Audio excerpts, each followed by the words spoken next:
যাওয়ার আগে টাকা পয়সা নিয়ে এক গাদা কেচ্ছা কেলেঙ্কারি করে গেল, এমনকি অফিসের ব্যাপারেও এক গাদা ঘট পাকিয়েছে। মোটেও না।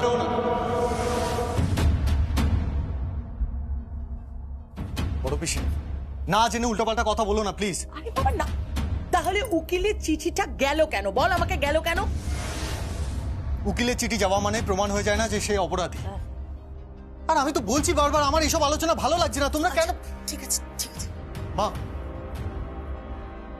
রোহিত মশাই ওয়েট করছে। দেখো বাবা জানলে কিন্তু রেগে যাবে। তুমি চলো নিচে চলো প্লিজ, আর অশান্তি করো না প্লিজ। আমি যাব না। কেন যাবে না? আমি যাব না সঙ্গীত। যমুনা বিশ্বকর্মা পুজো না থাকলে আমিও থাকবো না, ব্যাস। আমি যেটা বলছি সেটাই ফাইনাল, ব্যাস। বিয়ের পর মেয়েটার প্রথম বিশ্বকর্মা পুজো, এরপর আরো পুজো আসবে, বাড়িতে একটা বিয়ে আসছে। না না, আমি কিছুতেই থাকবো না। ও না থাকলে আমি কিছুতেই থাকবো না, ব্যাস। মা তুমি কি চাইছো? যমুনাকে আমার কাছে নিয়ে আয় সঙ্গীত, একবার আমার কাছে নিয়ে আয় প্লিজ। আমি তো তোর কাছে কোনোদিন কিচ্ছু চাইনি, প্রথম চাইছি। তুই যদি আমাকে ভালোবেসে থাকিস এইটুকু কর আমার জন্য, এইটুকু কর প্লিজ। ওকে নিয়ে এসে উপস্থিত কর আমার সামনে প্লিজ। মা, মা দেখো মা, আমার পক্ষে এত ইগো থাকা ভালো না ভাইয়া।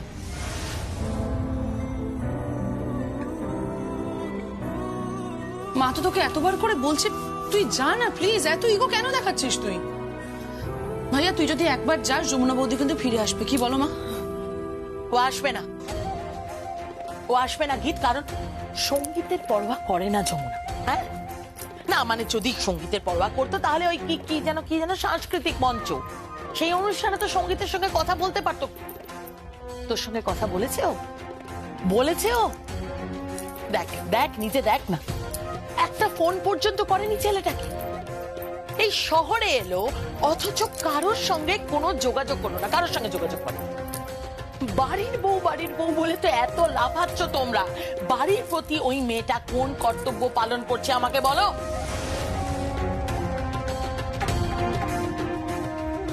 দরকার ছিল টুপাইস, সেই টুপাইস সরিয়ে চলে গেছে এখান থেকে। চুপ করো প্লিজ, চুপ করো বড় পিসি। কেন আজে বাজে কথা বলছিস তুই? আমার আর ভালো লাগছে না। তোমরা কি কেউ নিচে যাবে? অনুরাধা, নিচে চলো তুমি, পুরোহিত মশাই তোমার সঙ্গে কথা বলবে। আমাকে এখানে দাঁড়িয়ে কথা দিতে হবে যে যমুনা রায় এই বাড়িতে আসবে, আমি তবেই যাব। তুমি কিন্তু জেদ করছো অনুরাধা। কেন? জেদ করাটা কি শুধু তোমাদেরই মনোপলি? সবসময় আমাদের উপর চাপিয়ে দেবে? সংসারে আমাদের ইচ্ছের কোনো দাম নেই? তোমার সমস্ত ইচ্ছেকে আমি এতদিন রেসপেক্ট করে এসেছি, কিন্তু এটা আমি করতে পারবো না, এ কথা আমি দিতে পারবো না তোমাকে। বেশ, তাহলে আমিও যাব না। তুমি যেতে বাধ্য অনুরাধা। বললাম তো আমি যাব না। হ্যাঁ তুমি যাবে, তুমি নিশ্চয়ই যাবে।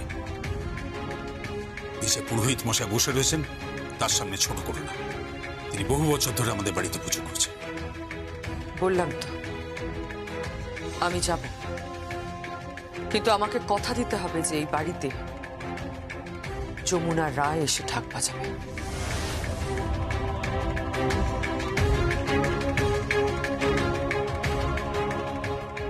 ঠিক আছে ঠিক আছে মা, আমি কথা দিচ্ছি।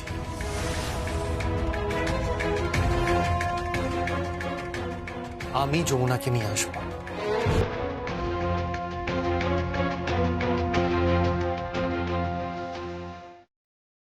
ভাইয়া হ্যাঁ, নিয়ে আসবো। সঙ্গীত, আমি তো এটাই চাই, বাড়ির বউকে বাড়িতে নিয়ে আসবে, আমি তো এটাই চাই। তুই ফিরিয়ে নিয়ে আসবি? হ্যাঁ সঙ্গীত, তুই ফিরিয়ে নিয়ে, তোর কি কোনো আত্মমর্যাদা নেই? তোর কোনো মান সম্মান নেই? একটা মেয়ে তোকে থাপ্পড় মেরে ড্যাং ড্যাং করে বাড়ি থেকে বেরিয়ে গেল, একটা কথা না বলে তোর সঙ্গে। একটা অনুষ্ঠানে দেখা হলো, তোর সঙ্গে কথা বললো না, তোকে পাত্তা দিল না। তুই বলছিস তুই তাকে ফিরিয়ে নিয়ে আসবি? তো কি হয়েছে? বাড়ির ছেলে বাড়ির বউকে বাড়িতে ফিরিয়ে নিয়ে আসবে, তো অন্যায়টা কোথায়? না মা, আমি বাড়ির বউকে আনবো না।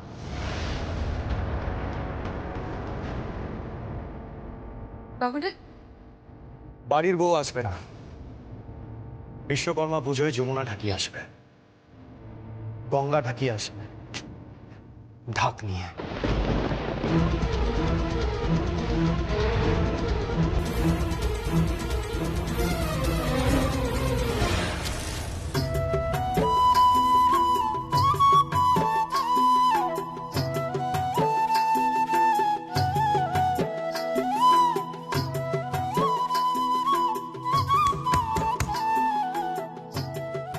যাই বোন, একবার দেখ তো কে এসেছে।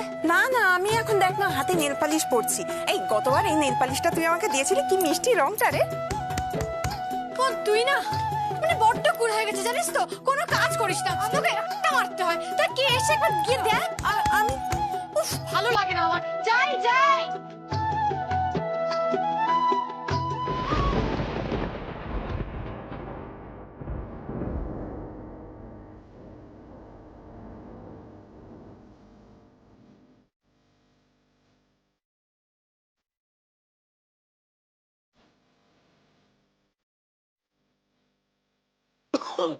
কে কোথায়? আরে জামাই বাবা,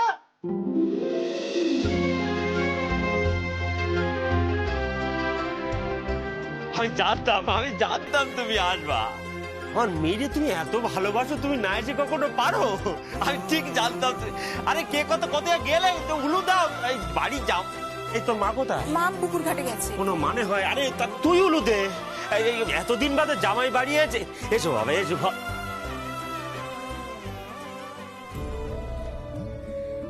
বাবা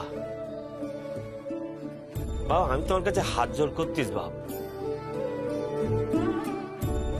আমার মেয়ে যদি কোনো অন্যায় করে থাকে তুমি তারে ক্ষমা করো বাপ, রাগ করতে করো। বাবা, আমি কোনো অন্যায় করিনি বাবা।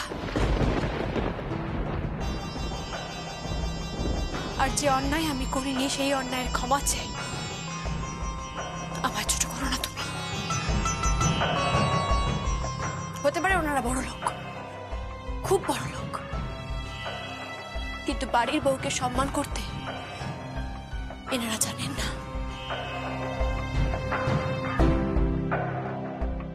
বাড়ির বউকে মর্যাদা দিতে এনারা শেখেননি। কেন এসেছেন এখানে? শহরে যেতে হবে। হ্যাঁ যাবে তো, নিশ্চয়ই যাবে, শহরে যাবে। এই কৃষ্ণা, এই দিদি যে ভালো করে একটা লাল টুকটুকে শাড়ি পরা আছে, জামাই বউ নিতে এস বাড়িতে। বাড়ির বউ হিসেবে নয় বাবা,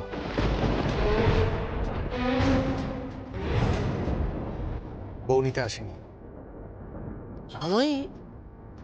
হ্যাঁ, তবে যমুনা ঢাকিকে নিতে এসেছি।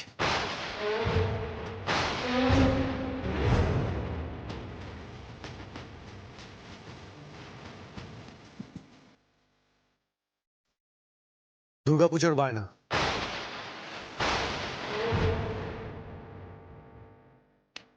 20,000 টাকা পাওনা হিসেবে একই টাকা দিলাম। বিশ্বকর্মা পুজোয় এসে ঢাকবাজি দিয়ে চলে যাও।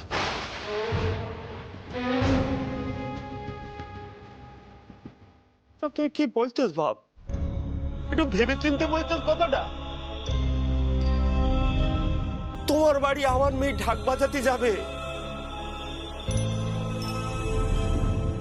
আর সেই বায়না করতে এসো তুমি।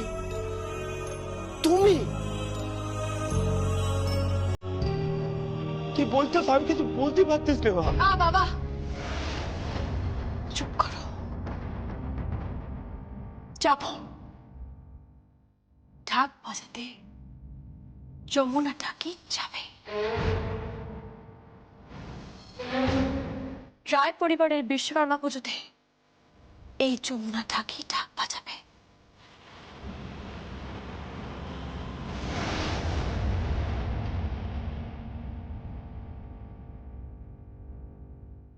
ঠিক আছে, আমি চললাম। দাঁড়ান দাঁড়ান ছোট বাবু,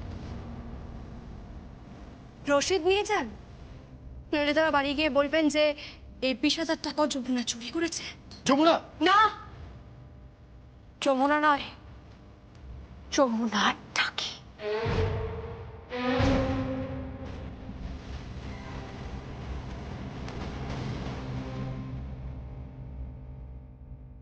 বাবা ওরা কি করতেছে আমার তো কিছু মাথা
রসিদ লাগবে না, আমি নিজে সাক্ষী, কেউ অবিশ্বাস করবে না। রোগা হয়ে গেছেন আপনি,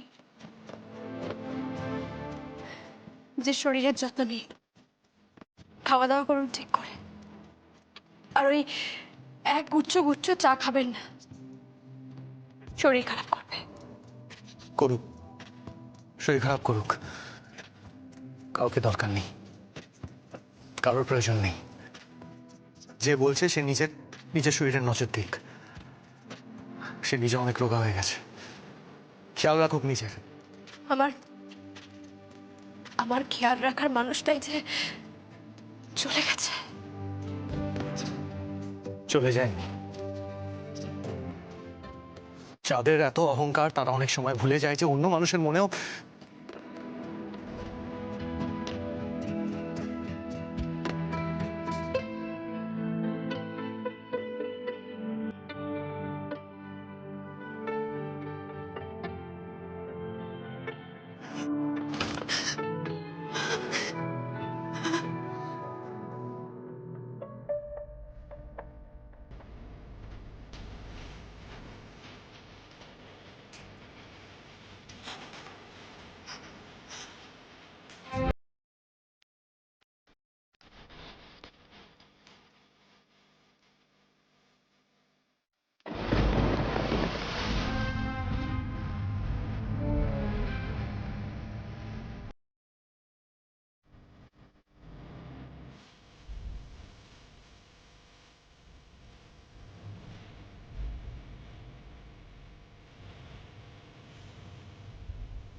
তুই কি করলি মা?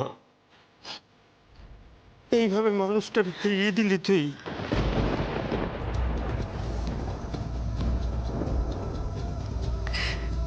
কত বড় অপমান বাবা! না, এ অপমান ও করেনি রে। আমার বিশ্বাসে ফোন আমি দিচ্ছি।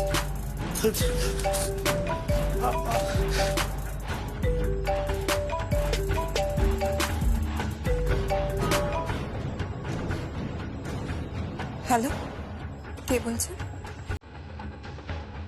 রাগিনী বলছি। ফোনটা একটু যমুনাকে দেয়া যাবে? হ্যাঁ, 1 মিনিট দিচ্ছি। দিদি, বড় পিসিমণি ফোন করেছে।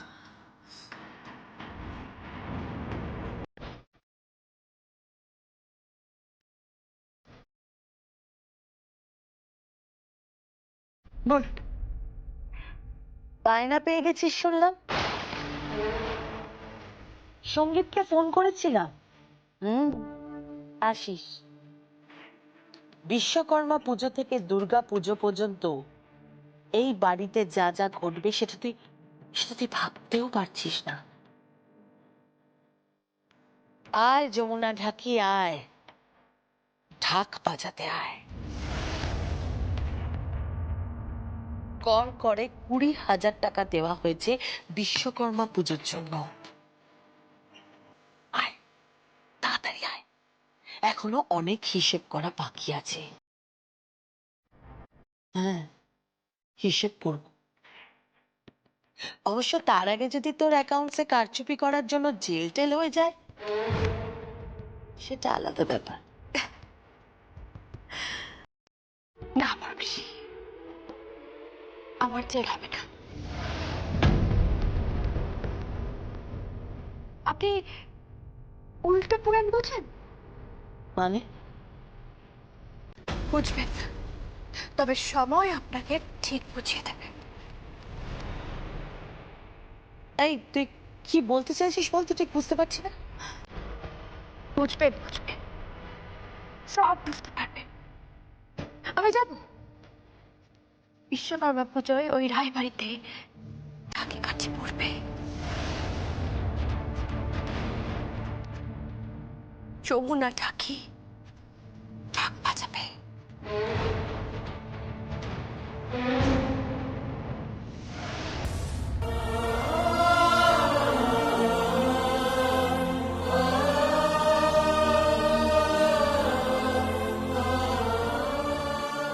আমি কোনো অন্যায় করিনি বাবা, আর যে অন্যায় আমি করিনি সেই অন্যায়ের ক্ষমা চেয়ে আমার ছোট করো না তুমি। হতে পারে ওনারা বড় লোক, খুব বড় লোক, কিন্তু বাড়ির বউকে সম্মান করতে এনারা জানেন না। বাড়ির বউকে মর্যাদা দিতে এনারা শেখেননি। রায় পরিবারের বিশ্বকর্মা পুজোতে এই যমুনা ঢাকি ঢাক বাজাবে।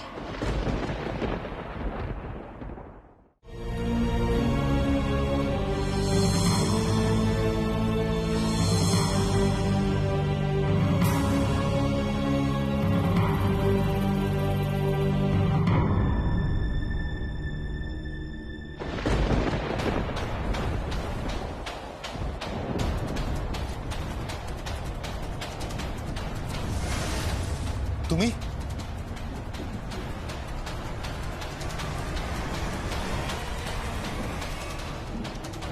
তুমি এখানে কি করছো?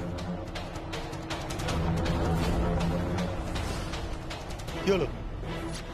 চুপ করে আছো কেন? তুমি এখানে কি করছো? তোমাকে এখানে কে ঢুকতে দিল? কাম ডাউন সঙ্গীত, এত উত্তেজিত হচ্ছ কেন? এত উত্তেজনা শরীরের জন্য কিন্তু একদম ভালো না। না, আসলে এই বাড়িটা যে দখল করে বসেছিল সে তো আর এই বাড়িতে নেই, তাই একটা ফাঁকা জায়গা তৈরি হয়েছে। তাই এই বাড়িতে ঢুকতে আমার কোনো অসুবিধাই হয়নি। ফাঁকা জায়গা তৈরি হয়েছে আরজা, ফাঁকা জায়গা তৈরি হয়েছে, কিন্তু সেটা তোমার জন্য নয়। কমন সঙ্গীত, তুমি আমার উপর রাগ দেখাচ্ছ কেন? হ্যাঁ, আমি তো কিছুই বুঝতে পারছি না। তুমি তো নিজেই গিয়েছিল ওই মেয়েটার কাছে, ওকে বায়না দিয়ে এসেছো তাই না? বিশ্বকর্মা পুজোর দিন ও এই বাড়িতে এসে ঢাক বাজাবে।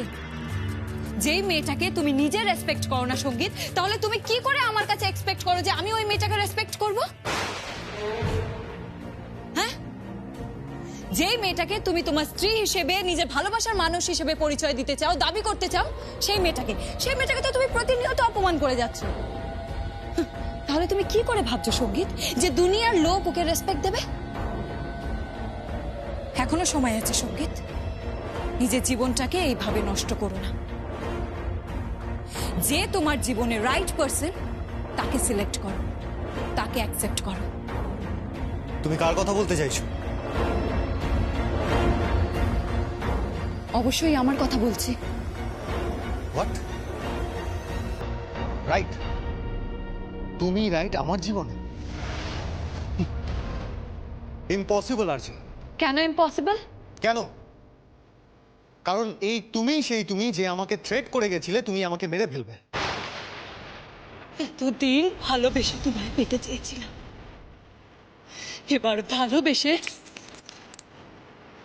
তোমায় মেরে দেব। তুমি এতটা হিংস্র, এতটা প্রতিশোধ পরায়ণ যে যে মুখে তুমি বলছো না তুমি আমায় ভালোবাসো, সেই মুখেই তুমি বলেছিলে তুমি আমাকে মেরে ফেলবে, এমনকি মেরে ফেলার চেষ্টাও করেছিলে। আমার কপাল ভালো ছিল বলে আমি বেঁচে গেছি। আচ্ছা ভুলে যেও না, সেই কেস কিন্তু থানায় লজ করা হয়েছে। জানি সঙ্গীত, আমি সব জানি। আর এও জানি যে তোমার দূর এত দূরে, কারণ তুমি খুব ভালো করে জানো সঙ্গীত যে এই কেসের সঙ্গে তোমার পরিবারের লোকও জড়িত আছে। তাই তুমি কিচ্ছু করতে পারবে না সঙ্গীত, কিচ্ছু না। তোমাকে একবারে অক্টোপাসের মতন ঘিরে নেওয়া হয়েছে, আর তুমি সেই বাঁধনে ধরাও দিয়েছো।